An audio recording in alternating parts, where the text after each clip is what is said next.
दोस्तों, पत्नी ने न जाने क्या किया था कि पति ने उसे एक के बाद एक कई थप्पड़ जड़ दिए।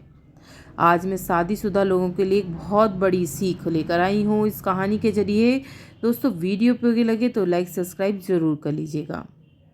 दोस्तों, हमेशा हर सिचुएशन को शांति से हैंडल करने वाली पत्नी भी इस बार अब इतनी अशांत होती कि उसने अपनी चप्पल ही निकालकर पति की ओर फेंक दी, क्योंकि उसने उसके थप्पड़ जो मारे थे। चप्पल पति के बालों को छूती हुई निकल गई।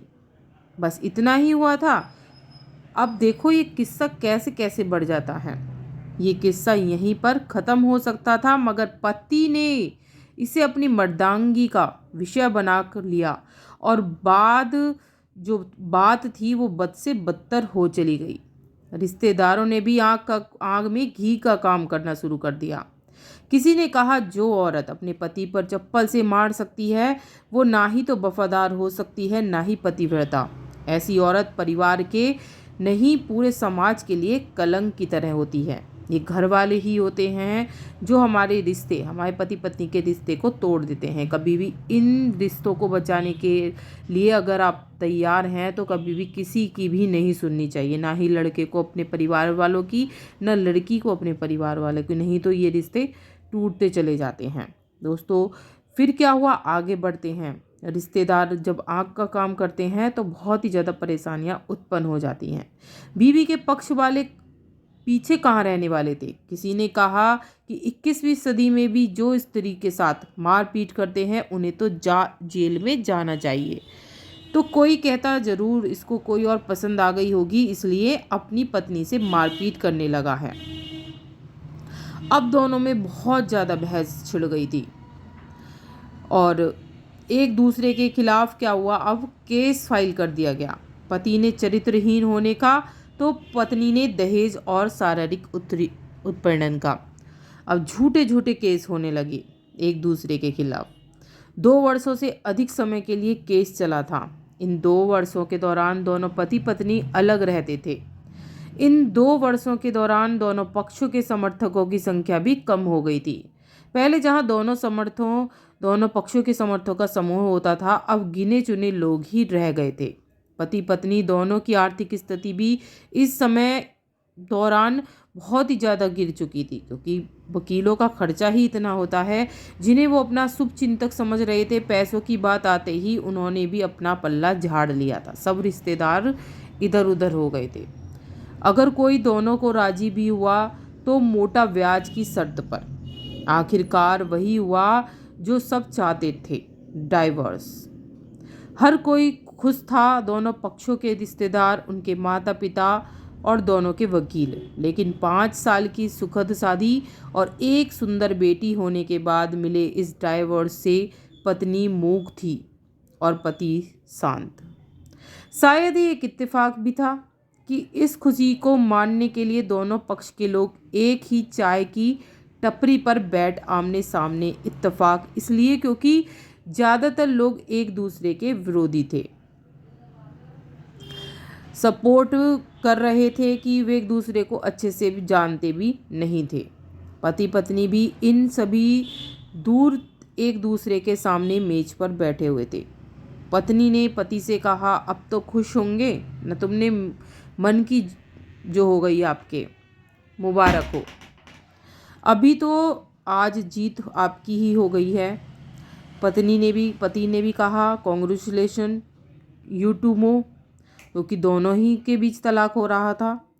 तलाक तो जीत का प्रतीक समझते हो? पत्नी ने पूछा। पति चुप रहा। थोड़ी देर की शांति के बाद पति ने कहा, मुझे तुम्हें 5 लाख रुपए अभी और हर महीने 8,000 देने का आदेश है। अभी मेरे पास पैसे नहीं हैं, इसलिए मेरा जो सिटी में फ्लैट है उसे तुम्हारे नाम कर देता हूँ। पत्नी बोली, लेकिन इस फ्लैट की कीमत 18 लाख की है। हाँ, लेकिन हमारी बेटी तुम्हारे साथ है और आगे जाके उसके खर्चे भी बढ़ेंगे, तुम्हें थोड़ी आसानी होगी। पति ने कहा, नहीं नहीं, मुझे सिर्फ 5 लाख ही देना, और तुम हर महीने 8,000 तो देने ही वाले हो, मैं मैनेज कर लूँगी। अगर 5 लाख नहीं है तो अब तब भी कोई बात नहीं, पत्नी बोली। फिर दोनों शांत हो गए। पति सोचने लगा, कितनी भोली है और समझदार है ये औरत, जो कुछ समय पहले तक मेरी पत्नी थी और अब अनजान। ये वही है जो कम से कम घर चलाती थी और पैसे बचाकर मेरे जन्मदिन और बर्थडे पर हमेशा मेरे लिए नए कपड़े खरीद कर लाती थी। कभी बीमार भी हो जाता तो पैसे बचाने के लिए मुझे मालूम ना हो, इसलिए घरेलू नुस्खों से ही अपना इलाज कर लेती थी। मगर घर में कोई बीमार होता था तो तुरंत डॉक्टर के पास लेकर जाती थी। मेरी ही मति मारी गई थी।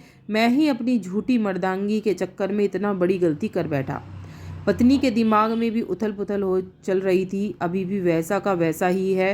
पहले भी खुद से ज़्यादा हमारे बारे में सोचता था और अब भी वही कर रहा है। वे वही आदमी है जो मुझे एक्सीडेंट से बचाने के लिए मोटरसाइकिल से के आगे कूद पड़ा था और अपनी उंगली तुड़वा बैठा था। पता नहीं कौन सी मनहूस घड़ी में झगड़ा कर बैठी मैं। पति ने मौन तोड़ते हुए पूछा, अब तुम्हारे कमर का दर्द कैसा है? ज़्यादा तकलीफ तो नहीं है?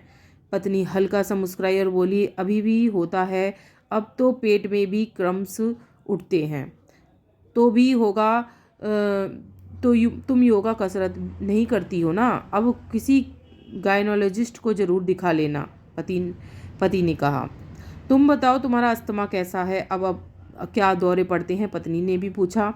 हाँ, पड़ते हैं, पहले से ज़्यादा, क्योंकि अक्सर इन्हेलर भूल जाता हूँ मैं, पति बोला। पत्नी की आंखों में आंसू आ गए। बोली, तुम्हें मेरे चरित्र पर सवाल नहीं उठाने चाहिए थे तो ये परिस्थिति नहीं आती। हाँ, मैं जानता हूँ तुम बहुत अच्छी हो। मुझसे गलती हो गई, बहुत बड़ी गलती। मैं लोगों के बहकावे में आ गया था, पति बोला। तुमने भी जो मुझ पर दहेज का इल्ज़ाम लगाया था वो वाला भी गलत था। इस बात का मुझे भी पछतावा है, पत्नी बोली। पति कुछ कहना चाह रहा था लेकिन हिचकिचा रहा था। पत्नी ने पूछा, क्या कहना चाहते हो? बोलो। क्या अब पहले जैसा नहीं हो सकता? क्या मतलब? पत्नी बोली, मतलब कि हम फिर पहले की तरह पति पत्नी बनकर, सच्चे दोस्त बनकर नहीं रह सकते क्या? पर ये डाइवोर्स के पेपर दिखाते हुए पत्नी ने कहा, अब क्या करूं इस डाइवोर्स के पेपर का? फाड़ देते हैं, पति ने बोला।